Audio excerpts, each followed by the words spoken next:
आदाब, मैं Mohammad Amjad Ali. Prime time में आपका खैर मकदम है। सुनहरा तेलंगाना के लिए तेलंगाना की हुकूमत ने कई इकदाम किए हैं, मगर सुनहरे तेलंगाना के ख्वाब की ताबीर हो, इसके लिए तमाम तबकात को साथ लेकर चलना ज़रूरी है। सनती पॉलिसी जब बनाई गई तो उसमें SC ST तबकात को टी प्राइड के तहत बहुत कुछ दिया गया है, मगर उससे मुस्लिम अक़लियत महरूम है। अगर मुस्लिम अक़लियत की माशी पसमानदगी दूर करना है तो या तो टी प्राइड जैसी स्कीम में शामिल करना होगा या फिर उनके लिए अलग से बजट मख्तस करना होगा।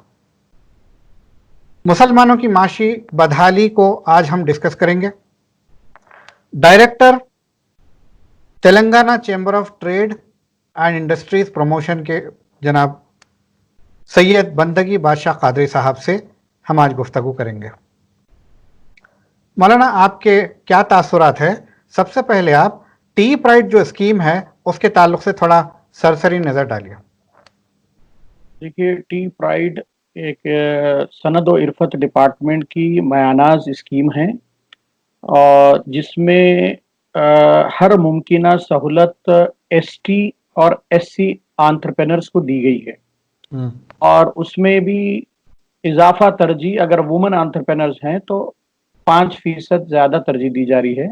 मुकम्मल 35 से 40% सब्सिडी स्कीम है और सब्सिडी आम तौर पर अक़लियती शोबों में या BC कॉरपोरेशंस के शोबेजात में जो सब्सिडी दी जाती है वो स्कीम के मुकम्मल होने के बाद आदमी एंटरप्रेन्योर पूरे अपने स्कीम सक्सेसफुल जब बैंक्स पे क्लोजर करता है तो उसको एलिजिबल फॉर सब्सिडी जब रिलीज होती है, सब्सिडी का जो है वो हकदार जब ही बनता है।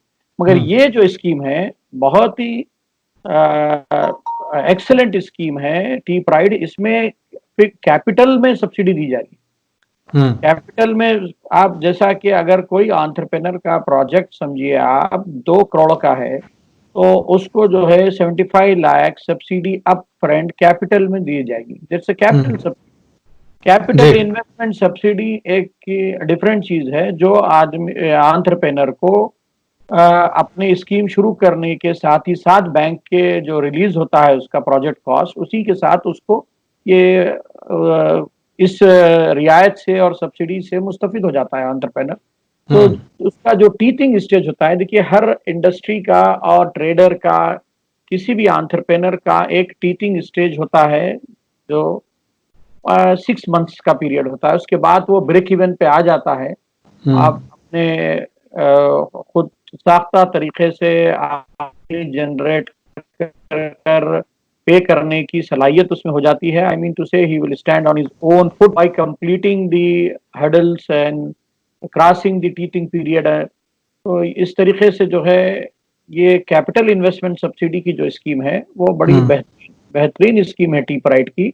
और इससे पहले माजी में इस स्कीम को मुत्तहदा आंध्र प्रदेश के दौर में टी आइडिया के जरिए जारी और सारी थी ST SC के लिए, क्योंकि चुनाचे आप देखेंगे इसके अंदर जो स्कीम टी प्राइड के अंदर भी जिन जियोस का हवाला दे जा रहा है उस हवाले से जियो MS 9 of industries and commerce department IT section 15 जनवरी 2001, इसमें 100% रियम्बर्समेंट ऑफ स्टैम्प ड्यूटी का जिक्र किया गया है। तो इस माने जा रहा है कि ये सब्सिडी के और ऐसे इंसेंटिव प्रोग्राम्स ST SC के लिए शुरू से जारी और सारी है।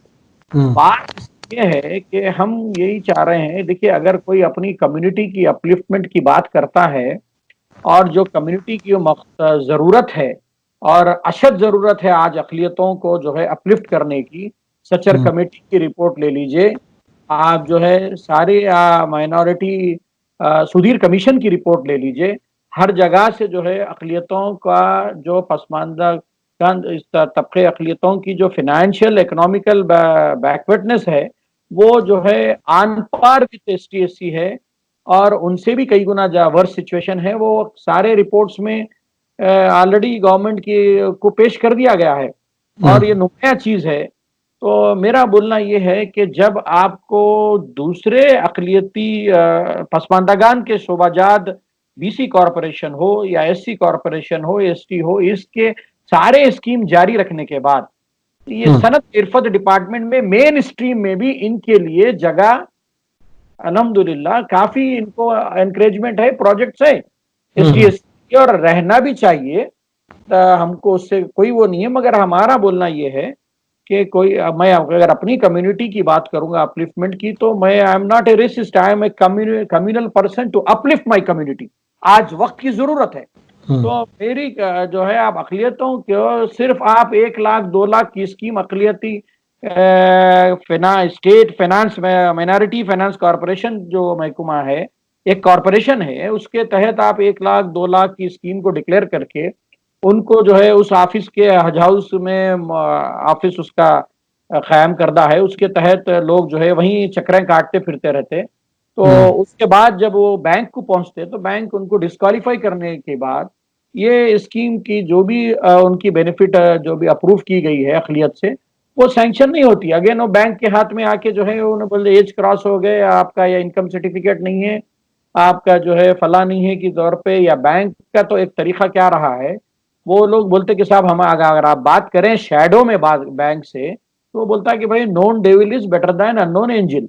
हम हमारे जो अकाउंट होल्डर हैं जिसमें उनका जो टर्नओवर देखते हैं, उनको जो है वो रिलीज करते पैसे, और जो है कोई नया अगर कोई एक टेक्नोक्राफ्ट जो है अपने सेल्फ एम्प्लॉयमेंट के तहत या एंटी पॉवर्टी के तहत या माइक्रो प्रोजेक्ट के तहत या स्मॉल स्केल इंडस्ट्री के तहत उन्हें खुद एक प्रोजेक्ट लेके जब जाता है तो उसको एक्सपीरियंस पूछा जाता है। तो ये कहाँ की बात हुई भाई? आप गवर्नमेंट पब्लिक सर्विस कमीशन का जो एग्जाम लिख के अगर कोई आता है तो उसको कोई माजी का एक्सपीरियंस थोड़ी पूछा जाता है, वो एग्जाम पास करके वो अपनी नौकरी हासिल करता है। उसी तरीके से एक टेक्नोक्राफ्ट, एक इंजीनियरिंग की डिग्री और एक जो भी शोबे में अगर एक फार्मासिस्ट है, फार्मेसी की डिग्री हासिल करके अगर कोई फार्मेसी डालना चाह रहा है, कोई फार्मास्यूटिकल इंडस्ट्री डालना चाह रहा है, कोई इंजीनियर कोई मैकेनिकल प्रोजेक्ट डालना चाह रहा है, मैकेनिकल इंडस्ट्री डालना चाह रहा है, तो उसको जो है बैंक उसका तजुर्बा और उसके बैंक के टर्नओवर और उसके इनकम के दूसरे जुमरे देखती है। और एक तरफ जो है अक़लियती कॉरपोरेशन की शर्त ये होती है कि उसकी 2 लाख से कम इनकम वाला शख्स को ये स्कीम मिलेगी। पर ये 2 लाख 1 लाख तक कब तक आप जो है उसको जो है उसके नजर रखेंगे, और उसमें जो है उसका आधा वक्त तो स्कीम के ज़ाब्तगियों की तकमील करने के लिए महकमे रेवेन्यू के तहसीलदार के सर्टिफिकेट हासिल करने फिरता है, तो उसकी तवानाई वहां से खत्म हो जाती है। और कई मुख्तलिफ इसकी बड़ी बात तो यह है कि स्कीम तो बिल्कुल छोटी सी आप डिक्लेयर करते हैं, मगर उसकी तशरीह इतनी करते हैं कि उम्मीदवार इतने बढ़ जाते हैं कि खुरा अंदाजी करना पड़ता। अब तो लोग जो है कारोबार छोड़ के फिरते हैं और जो है उसकी आस में वो उनका रहा सो वो भी कारोबार से हाथ धो के महरूम हो जाते। तो आपका कहने का मतलब ये है कि एक तो स्कीमात बहुत छोटी हैं, उस पर भी उसमें रोड़े इतने अटकाए जाते हैं, इतनी मुश्किलात खड़ी कर दी जाती है कि वो भी उस तक भी रसाई मुश्किल है। तो क्या टी प्राइड में ये सारे अड़चने नहीं है? क्या उसमें कोई collateral surety? T pride scheme में आपको हैरत होंगी देख के। सबसे पहली चीज जो है, जो अक़लियती तबका जिस चीज से डरता है वो है सूद का, इंटरेस्ट का। तो ये जो है मामला टी प्राइड में इतनी हायर रेट ऑफ सब्सिडी, ना सिर्फ कैपिटल सब्सिडी दी गई है बल्कि इंटरेस्ट में 3% पर एनम है। और उसके अलावा जो इसके अंदर जो बेनिफिट्स दिए गए हैं, देखिए आप इसमें जीएसटी आपके उस जमाने में तो जब ये जियो जारी हुआ 2015 में टी प्राइड का, तो जब ये लोग वैट वगैरह था, अब तो जीएसटी आ गया है, तो उसमें सबसे टैक्स हॉलीडे हैं। एनर्जी डिपार्टमेंट करंट की आपके उसमें सब्सिडी है, आपको पावर सब्सिडी दी गई है। और उसके अलावा जो है रियम्बर्समेंट ऑफ पूरे रजिस्ट्रेशन के फीसेस, अखराजात जितने भी होंगे, अगर कोई भी चीज अगर लीज पे ली जाएंगी या उस पे दी जाएंगी, आपके परचेज की जाएंगी प्रॉपर्टी वो इंडस्ट्री के लिए, तो उसके अंदर जो है उसके जितनी भी स्टैंप ड्यूटी है वो रियम्बर्स हो जाएगी। और न सिर्फ बैंक में मॉर्गेज कर रहा है अगर कोई प्रॉपर्टी, तो वो भी जो है रिलीज हो जाएंगी, उसको रियम्बर्स कर दिया जाएगा। ऐसे कई सहूलतें हैं, ना सिर्फ आपके प्रिंसिपल कैपिटल अमाउंट में सब्सिडी दी जा रही है, बल्कि इंटरेस्ट में है, एनर्जी में है, लीज अमाउंट में है, बल्कि स्किल डेवलपमेंट ट्रेनिंग की फीस भी स्पॉन्सर की जा रही है। और सबसे अहम चीज क्या है, इनके ये टी प्राइड में जो शोभाजात को लिया गया है, वो शोभाजात जो है ट्रांसपोर्ट है, पैसेंजर ट्रांसपोर्ट है, गुड्स ट्रांसपोर्ट है, और आपके असेंबलिंग एंड रिपेयरिंग है, और वे ब्रिज वगैरह का है, सॉफ्टवेयर और हार्डवेयर का है, development development and maintenance and construction of road है, और कमर्शियल कॉम्प्लेक्सेस है, सर्विस अपार्टमेंट्स है, इसमें फ्लोरिकल्चर, फिश कल्चर, पोल्ट्री है। पोल्ट्री भी एक जमाने में जो है अकलियतों का इसमें जोर था, अकलियत इस शोबे को पकड़ी हुई थी। बाद में जो है बड़े बड़े इंडस्ट्रीज जो हैचरीज है वो खुद पोल्ट्री के अंदर उतर गए, तो जिसकी वजह से अकलियती तबका इससे भी जो है आहिस्ता आहिस्ता महरूम हो रहा है। तो अगर इतना है कि कंस्ट्रक्शन का बिजनेस जो होगा उसमें तो वो बयानास तरीके की महारत रखता है, रियल इस्टेट के उसमें अकलियती तबका और रोड वगैरह के कॉन्ट्रैक्ट्स हो, और दूसरे सर्विस इंडस्ट्री के अंदर जो है, सर्विस इंडस्ट्री आज जो कुछ भी है अकलियतों की तरफ से है। आप जो है देखिए सर्विसिंग से लेके काफी शोबाजात है, ऑर्नामेंट पॉलिशिंग है वगैरह है, ये सारे इंडस्ट्रीज जो है अकलियत को आप अगर इनकरेज करें तो वो जाहिर बात है जिस शोबे में माहिरत रखते हैं, जो उनके लिए आसान शोबा है, उसमें वो कामयाब होंगे। तो ये टी प्राइड में ये सारे चीजें, ये सारे स्कीमात जो है एनलिस्ट किए हुए हैं, क्योंकि हर सनत और इरफत का जो महकमा है हमेशा जो भी जियो जारी करता है, सब्सिडी की हो या इंडस्ट्रियल डेवलपमेंट के लिए जो भी पॉलिसी आती है, उसमें शोबाजात को वो दर्ज कर देते हैं। तो जो ये शोबाजात के लिए जो है हम स्कीम्स को सैंक्शन करेंगे। तो टी प्राइड के अंदर जो शोबाजात दर्ज करे हुए हैं वो उसमें अकलियती तबके के लिए बहुत ही जो है फायदा बख्श है। और इसमें हैरत की बात यह है कि गवर्नमेंट तो जो है टी प्राइम को अनाउंस की थी, इसके अंदर काफी जो है effective representation Telangana chamber of industries and trade promotion की जानिब से, टेक्टिव जो चैम्बर ऑफ कॉमर्स है हमारा, उसकी जानिब से भी दी गई थी। मोहसिन इंसानियत एक फाउंडेशन है, एनजीओ ऑर्गेनाइजेशन, उसकी जानिब से भी दी गई थी। चुनाचे उस टी प्राइड के दौर में जब दी गई थी तो फिजिकली हैंडीकैप लोगों को भी तरजीह दिए जाने के लिए, तो वो जो है टी प्राइड में ही उस जुमरे को इंक्लूड किया गया, फिजिकल हैंडीकैप लोगों को भी जो है आन पार विद एसटी एससी देंगे। तो इसमें बड़ी है आपको वो होंगी बात सोच के कि बड़े वाजे तौर पर इसमें लिख दिया जाता है कि एसटी एससी को ही ओनली इस 6 ईयर 7 ईयर्स का अगर इनके अंदर डेवलपमेंट और ज्वाइंट वेंचर होगा एसटी एससी का, तो सिर्फ एसटी एससी प्रोमोटर्स को ही सैंक्शन दिया जाएगा। मेरा बोलना यह है कि जब आप इतनी तौर पे should be exclusively that is 100% benefit of ST and SC बोल के दिया जाता है, ये Telangana state program for rapid incubation of Dalit है। वैसी जो है रैपिड इंक्यूबेशन ऑफ माइनॉरिटीज को जो है टी प्राइम के नाम से इसको डिक्लेयर किया गया। टी प्राइम पे हम बात करेंगे, उससे पहले मैं ये जानना चाहूंगा कि टी प्राइड स्कीम में एससी एसटी के अलावा और कोई भी शामिल है इसके अलावा? On par with ST SC आपके फिजिकल हैंडीकैप लोगों को जो है डिफरेंटली एबल पर्संस को भी वही बेनिफिट मिलेगा। बल्कि वो तो आप लोगों की काविश की वजह से हुआ वो। काफी नुमाइंदगी हम मुत्तहदा आंध्र प्रदेश के दौर में की है इसमें, तो उसी दौरान में जो है टी प्राइड से पहले जो जियो था टी आइडिया का और आईपी इंडस्ट्रियल प्रमोशन पॉलिसी का, उसी के तहत जब ही इस जुमरे को इंक्लूड कर दिया गया था, वही जो है कैरी फॉरवर्ड किया गया है तेलंगाना गवर्नमेंट में भी। तो ये एससी एसटी और फिजिकली हैंडीकैप्ड के अलावा और कोई तबका भी ये टी प्राइड से इस्तेफादा कर रहा है? नहीं, इसमें तो खास तौर पे वाजे कर दिया गया है कि it is only restricted to ST and SC. जी, सुना है कि जो लोग कन्वर्ट कर जाते हैं, मजहब तब्दील कर जाते हैं, जो बुद्धिज्म इख्तियार कर जाते हैं, जो क्रिश्चियनिटी इख्तियार कर लेते हैं, वो भी इस स्कीम से इस्तेफादा कर रहे हैं। जी उनके लिए भी जो है सराहत की गई है इसमें।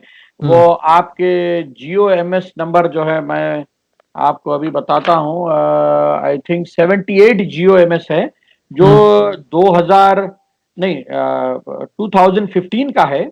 इंडस्ट्रीज एंड कॉमर्स डिपार्टमेंट का आईपी एंड आईएनएफ सेक्शन का है।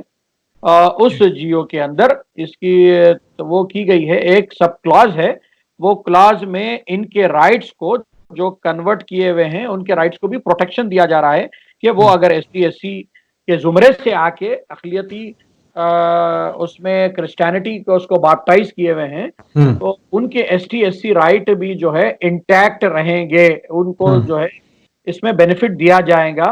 वो गालिबन इसमें to the best of my knowledge इस जियो में उसकी सराहत है बोल के मैंने सुना है, और कुछ सब क्लास 15 या कुछ है उसके अंदर, तो उसको जो है वेरीफाई किया जाना चाहिए, बल्कि उनको जो है उनके तहफुजात को महफूज किया गया है।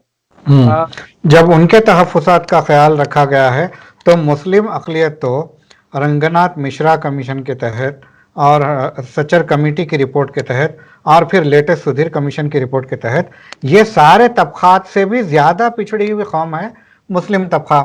इसमें कई जो है इकोनॉमिकली बैकवर्ड क्लासेस हैं, तो इन्हें क्यों महरूम रखा जा रहा है? देखिए, अब हुकूमत का तो दावा है, और हमारे जो आपके पसमानदा तबकात के अक़लियती नुमाइंदे जो टीआरएस गवर्नमेंट में मौजूद है, वज़ीर दाखिला महमूद अली साहब का कहना है कि ये बहुत सेकुलर गवर्नमेंट है और ये दो आंख है, उसकी तरह देखते हैं हिंदू और मुसलमान तबके को, बल्कि चार मीनार की भी उन्होंने मिसाल दी।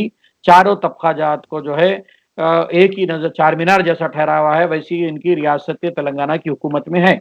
अब इसमें बात ये रहती है कि जो ओहदेदारान जो ब्यूरोक्रेट्स इस जुमरे को संभालते हैं, ये उनके ऊपर भी जिम्मेदारी है कि जब सेकुलर हुकूमत का माइंड रखने वाले चीफ मिनिस्टर अगर हैं तो उनको तवज्जो दिलाएं और जो है इसको जो है इम्प्लीमेंट करें।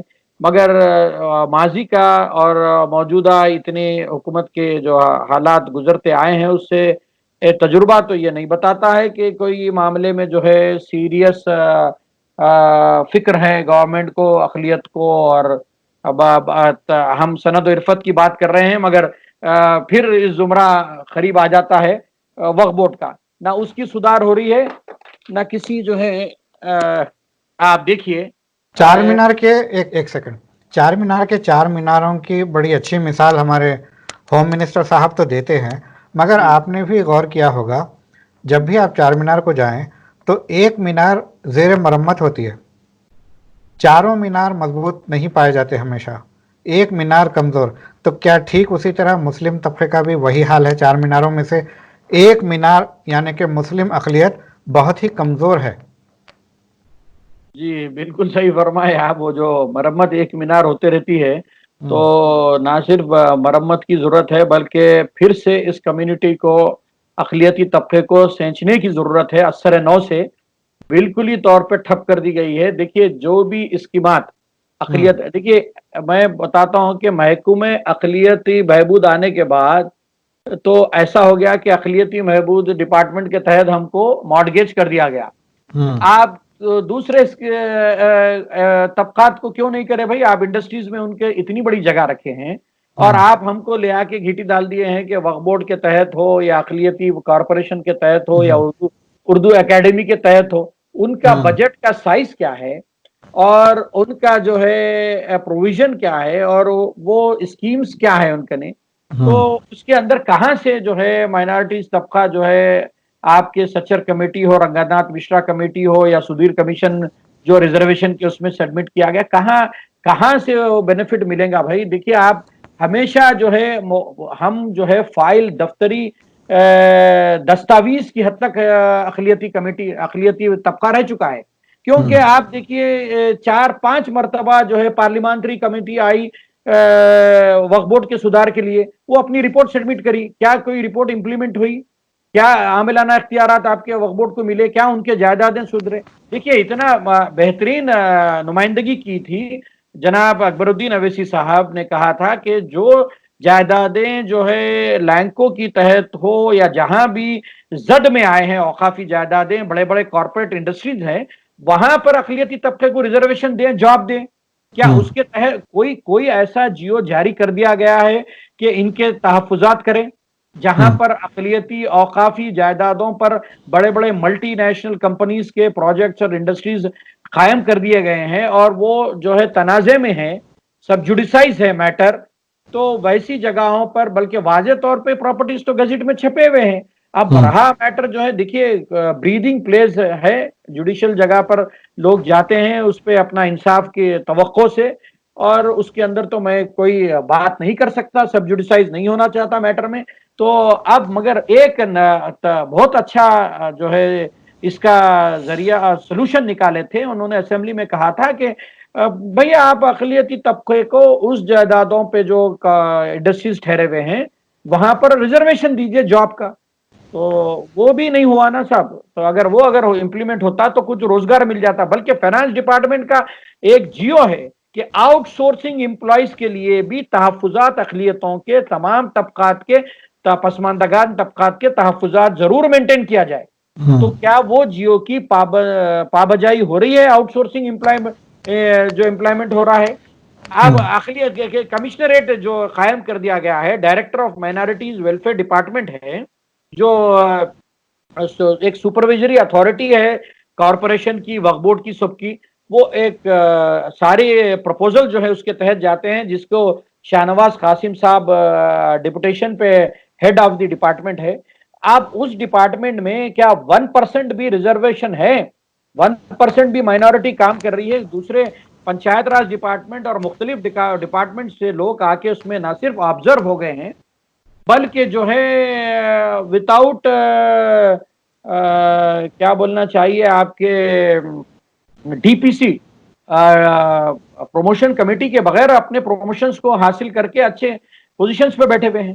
तो ये जो है वहां तो कोई रिजर्वेशन होना चाहिए था। अच्छा ठीक है, आपका माइनॉरिटी का जो बजट है 1200 करोड़ जो डिक्लेयर करते हैं, उसमें से एक मेजर हिस्सा जो है आपका खर्च हो रहा है रेसिडेंशियल स्कूल।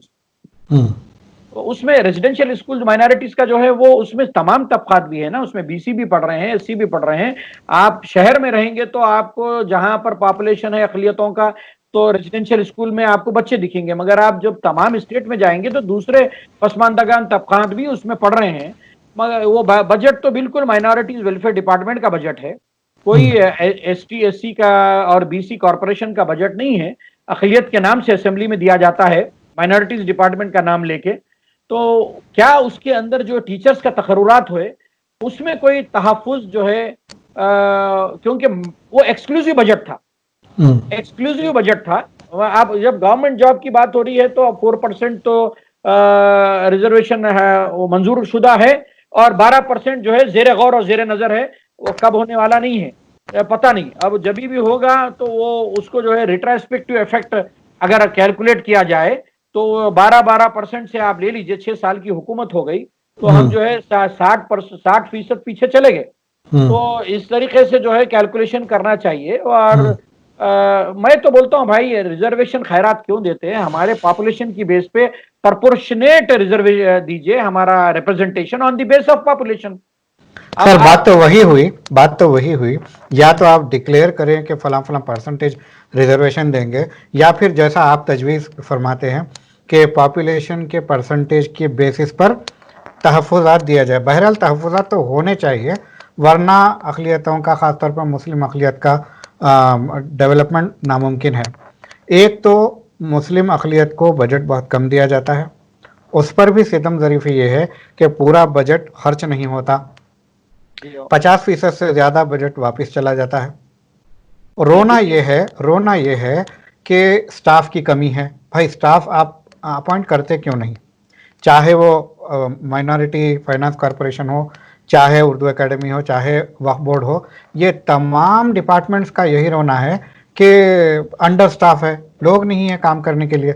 तो स्कीम है तो पहले छोटी स्कीम, वो भी इम्प्लीमेंट होने से रही, फिर ऊपर से ये कि इंडस्ट्रियल पॉलिसी में शमूलियत नहीं की गई।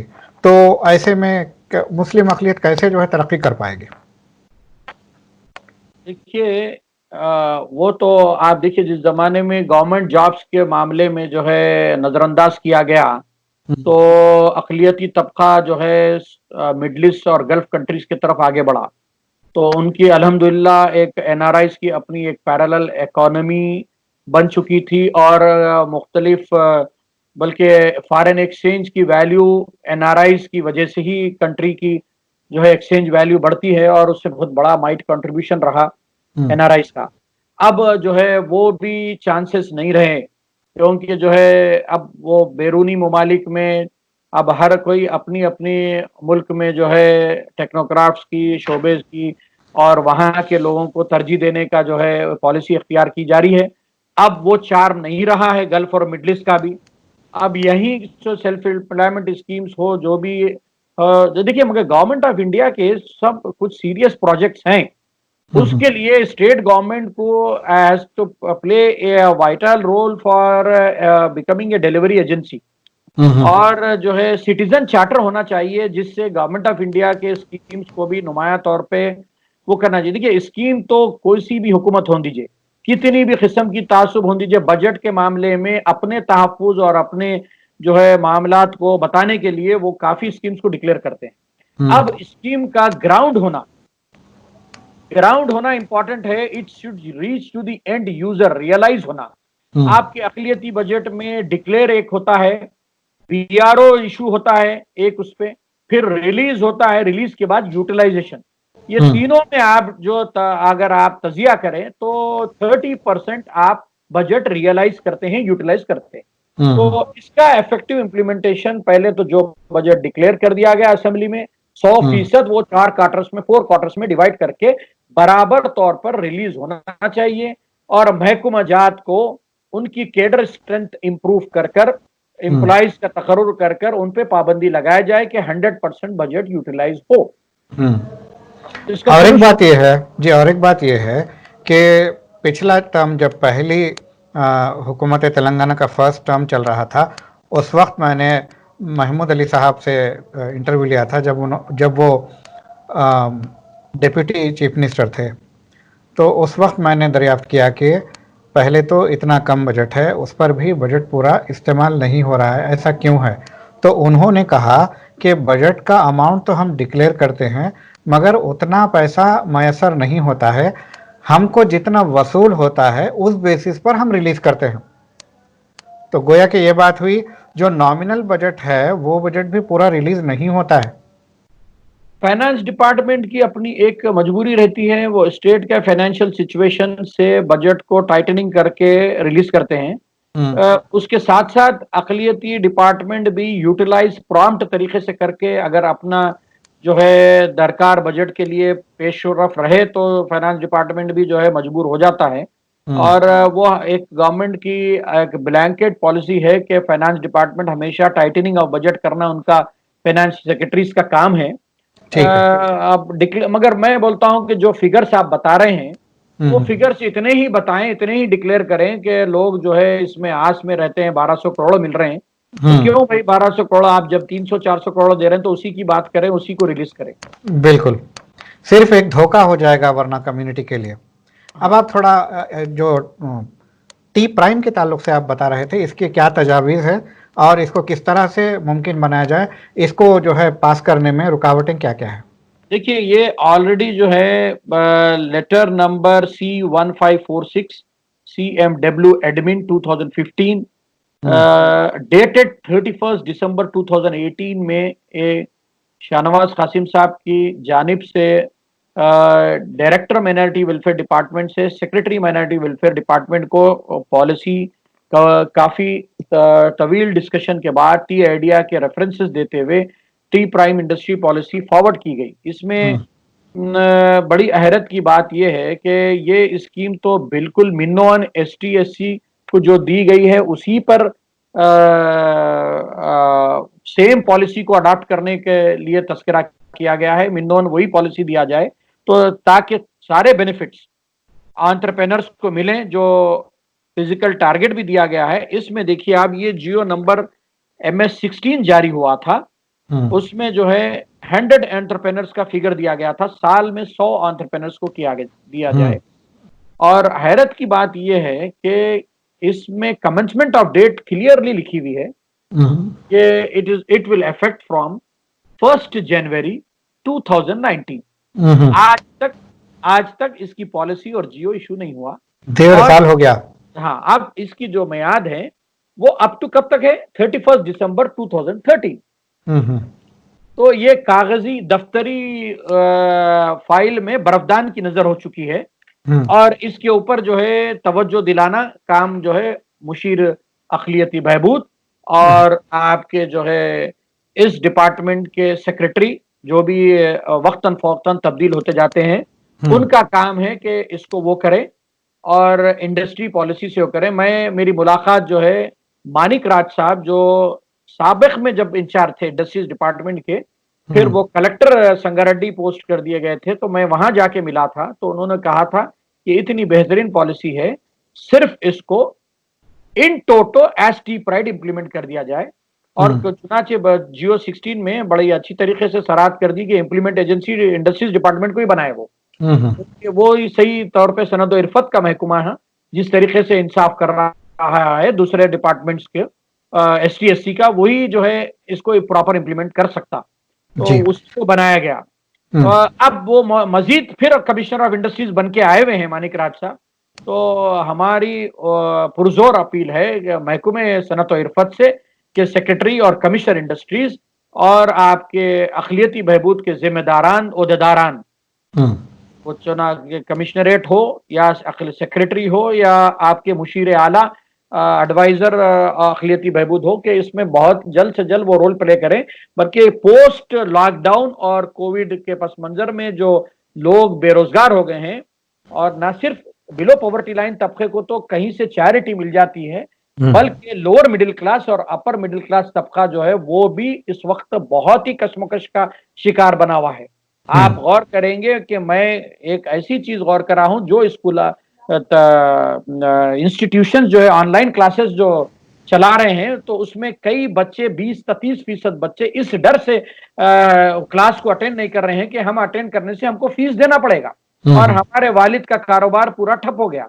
हम्म देखिए, कई कारोबार ऐसे होते हैं कि अगर उसमें गैप आ जाए तो फिर उसको जो है रिहैब करने के लिए it will take lot of time, उसका हम्म इंक्यूबेशन पीरियड जो है बढ़ जाता है, और वो फिर से जो है उस पे अपने पैरों पे खड़े रहने के लिए वो उस एंटरप्रेन्योर को टाइम लगता है। इसी जरिए इनडेफिनेट लॉकडाउन और ये आपके सोशल डिस्टेंसिंग के तजावीज और जो है इस वायरस की कोविड-19 के जरिए काफी लोग जो है इफेक्ट हो चुके हैं, खुसूसी तौर पे अकलियती तबका। हम्म जी, बहुत अच्छी बात कही आपने। ज़रा बराए मेहरबानी वो जो जियो निकला था टी प्राइम के ताल्लुक से, उसकी ज़रा डेट बता दीजिए। जियो देखिए, ये तो आपका minorities department OP and BUD department के तहत जियो इशू हुआ। जियो एमएस नंबर 16 है। गालिबन ये जियो जो है 2019 में ही इशू हो गया। इसमें उसकी डेट ये लोग इस फाइल में रेफरेंस में नहीं दिए हैं, मगर मुझे मालूम है कि ये बेस्ट ऑफ माय नॉलेज ये 2019 में 18 में इशू हो गया है, और 18 में इशू हो गया है। बल्कि इसमें जो है फिर आपके मजीद वजाहत जो है, जो गवर्नमेंट को जो फाइल गई है, उसमें इस ड्राफ्ट में क्लियर वजाहत की गई है। कमेंसमेंट ऑफ ड्यूरेशन इसका लिखा है उसमें, the scheme will be in operation from first 2019 to 31st December 2023. So inclusive of both the dates, which such further modification as may be brought about during the operation of the scheme, ये सराहत भी इसमें की गई है। हाँ, जियो number 16 की जो date है वो 13 मार्च 2018 की है। ठीक है। टी प्राइम मंजूर होके 2018 मार्च में अप्रूव किया गया। अप्रूव होने के बाद पॉलिसी के इशू होने के दरकार बर्फदान की नजर है। आज तक पॉलिसी इशू नहीं हुई। हालांकि पॉलिसी पे कोई ज्यादा काम करने की जरूरत नहीं है। जो पॉलिसी बनी हुई है टी प्राइड की मिन ऑन, वही पॉलिसी इंप्लीमेंट होना है। ठीक है, ठीक है। आपने बहुत अच्छी वजाहतें की। सर हासिल गुफ्तगू रही। अब प्रोग्राम का वक्त हुआ चाहता है। आपसे हम तहे दिल से ममनून और मशकूर हैं, आपने हमारे प्रोग्राम में अपने शिरकत की और अपना कीमती वक्त दिया। तो नाजरीन, तमाम अक़लियतें मुस्तफ़ीद हो रही हैं, सिर्फ मुस्लिम अक़लियत महरूम है। टी प्राइड के तर्ज पर टी प्राइम का जो है जियो भी जारी हो चुका है। 1.5 साल से ज़्यादा अरसा हो गया है और अभी तक उस पर अमलावरी नहीं हो रही है। जनाब AK खान साहब और जनाब मनिक राज साहब, आपकी तवज्जो दरकार है। मुस्लिम अक़लियत सिसक रही है, कहीं पर भी हो मुस्लिम अक़लियतों से नाइंसाफ़ी हो रही है, उन्हें महरूम रखा जा रहा है। KCR साहब ने वादा किया था कि हम सबको साथ लेकर चलेंगे और सुनहरा तेलंगाना तश्कील देंगे। अगर इम्प्लीमेंटेशन नहीं होगा तो ये ख्वाब महज ख्वाब रह जाएगा। ख़ास लम्हात में आज के लिए बस इतना ही। अगले एपिसोड तक के लिए हमें दीजिए इजाज़त। शब बख़ैर।